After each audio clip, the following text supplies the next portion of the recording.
एक बार गांव में एक बूढ़ा अपने पोते के साथ रहता था। बूढ़ा रोज सुबह जल्दी उठकर भगवत गीता पढ़ने के लिए मेज पर बैठ जाता था। उनका पोता दादाजी का प्रशंसा करता था और अपने दादाजी जैसा बनना चाहता था। इसीलिए पोता दादाजी की तरह सब कुछ करने की कोशिश करता था। एक दिन पोता अपने दादाजी के पास गया और कहा, दादाजी, मैं आपकी तरह रोज मेज पर बैठकर भगवत गीता पढ़ता हूँ, लेकिन मैं इसे ज्यादातर समझ नहीं पाता हूँ और जो कुछ भी मैं समझ पाता हूँ किताबें बंद करने के साथ साथ में उसे भूल जाता हूँ। अगर मैं जो पढ़ता हूँ उसे भूल जाता हूँ तो भगवत गीता पढ़ने से मुझे क्या लाभ होता है? तब दादाजी एक कोयले की टोकरी पकड़े हुए थे। वह पोते की तरफ देखा और उसे कोयले की टोकरी देते हुए कहा, नदी पर जाओ और मेरे लिए एक टोकरी पानी लेकर आओ। दादाजी ने जैसा कहा, लड़के ने वैसा ही किया।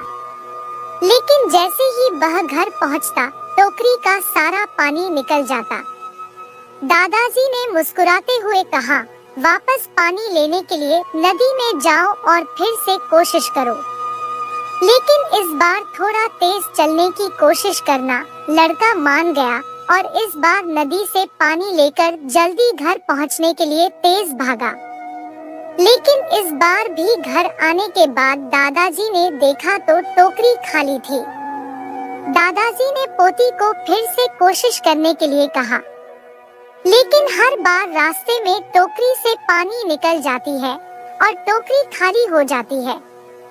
लड़का थक गया और अपने दादाजी को कहा, दूर नदी से टोकरी में पानी लाना असंभव है। मैं आपके लिए पानी से भरी बाल्टी ले सकता हूँ। दादाजी ने उत्तर दिया, मुझे पानी की बाल्टी नहीं चाहिए। मैं चाहता हूँ तुम उस कोयले की टोकरी में से ही पानी हमारे लिए नदी से पानी लेकर आओ और कोशिश करो। लड़का जानता था कि यह असंभव है, लेकिन उसने अपने दादाजी के बात मानी और फिर से कोशिश की।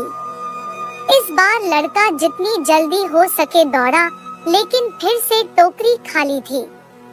लड़का थक गया और उसने अपने दादाजी को कहा, खुद दादाजी, इस टोकरी से नदी में से पानी लाना हमारे लिए असंभव है।